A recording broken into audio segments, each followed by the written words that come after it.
This is the Broke Genius, and this is part one of 10 things I've learned about business. Um, so I'll start from number five and work my way up.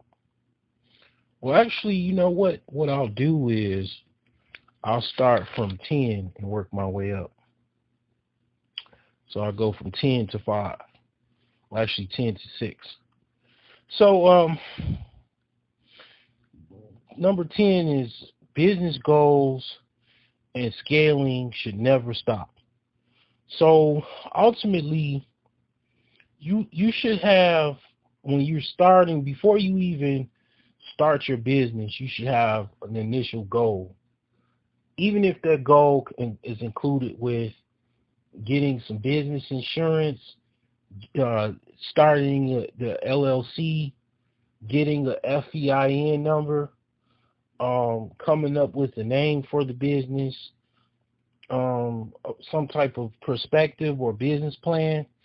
That would be like considered the initial goal. And what you want to do is after each goal, like for example, your first goal, like when you got everything up and running, you want to have like, I want to make at least $1,000 a month, right? Or $100 a month. So you start small and you start with the goal. And then ultimately when your business is making money, you're scaling in the process because, for example, like my business, my IT business, service business, it actually started in my grandmother's basement. Okay, long time ago, about 2007. And I worked that business from my grandma's basement all the way to a local flea market. Then from the flea market, I went to having a computer shop. Okay, so that's like where it kind of died, but then I'm trying to resurrect it online. It's still going, but it's online. But um, it's right now I'm on Yelp and I'm advertising on Google, but it's still going. But it's like you want to have goals and you want to have scales. Um, I got quite a few enterprises that I'm gonna start off, and then I'm gonna create some goals for that. But you wanna create business goals constantly. Never you don't ne- This will never stop. You'll always have some business goals.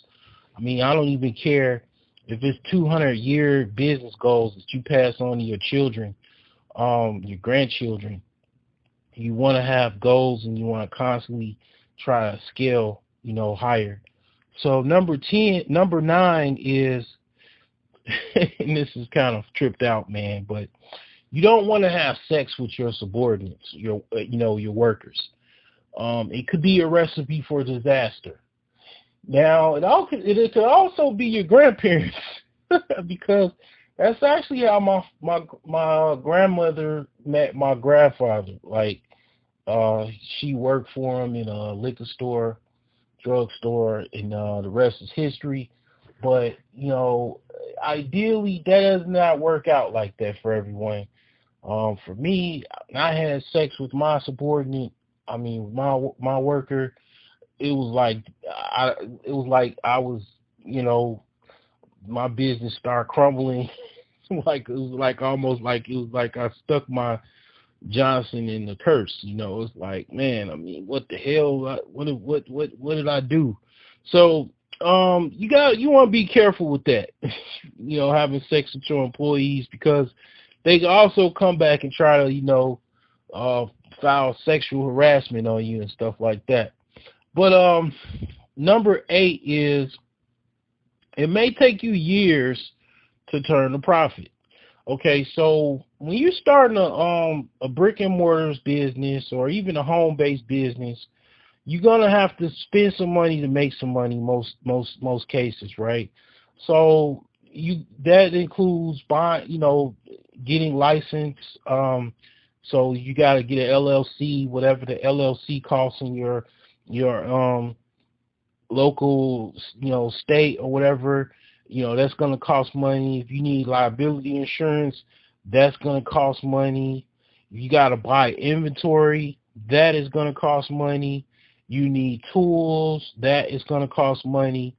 The actual, like, if you got an office or, brick and mortar's location, that's going to cost money every month. So you write all of this stuff down.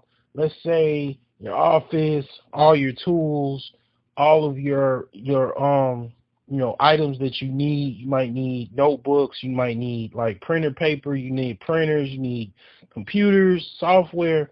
You write all of this down. Let's say it's like, you keep a running tally and it's like 10 grand, right? So ultimately that 10 grand is what you write down as far as the liability as a deficit. So you also will have ongoing electricity bills, internet bills, phone bills, also rent for the office space or the retail location. That is also included in those expenses. So ultimately, you would have to reach a threshold of profit to actually recoup that, to make where it's the business is operating at an income, at a positive income. So that is actually kind of like included. It's called like EBITDA. So that's earnings before depreciation, taxes, income. Okay. So it's like that's EBITDA.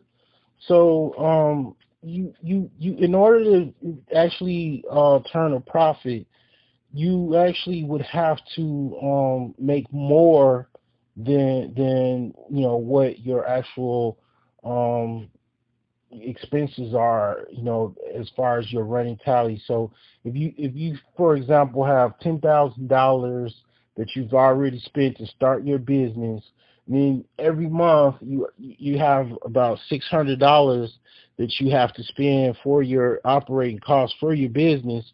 So you at 10,000 plus about $6,000. So that's $16,000, right, to start.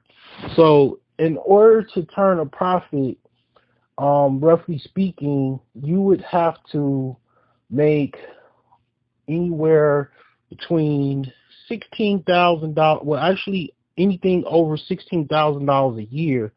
So roughly speaking, you would have to make about at least $1,500 a month in order to actually make some type of a profit. Okay, and then also you got to consider, you got to be able to survive as well. So a lot of times when you start a business, you have to actually have some capital savings and or even just a side business or a side job to actually, be able to actually survive. Because when you're starting a business, a lot of times if you don't have a lot of capital, you're kind of like a starving artist, because whatever you make, you really have to reinvest it back into your business. I mean, that's the wise thing to do.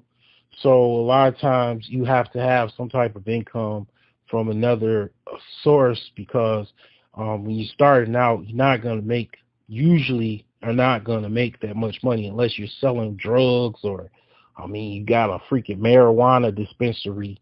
I mean, a lot of times, let's just face it, it's going to take time for you to make money from your business. Okay, some businesses have made a profit fairly quickly. Don't get me wrong, like I said, but most of the time, it may take years for an actual business to return a profit.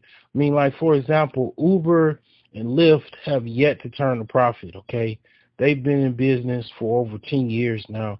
They haven't even turned a profit yet. Okay, so it's a multi-billion-dollar company. I'm not even talking about that. I'm talking about like a small business, less than $50,000 to $100,000 as far as like money coming in. I mean, it's still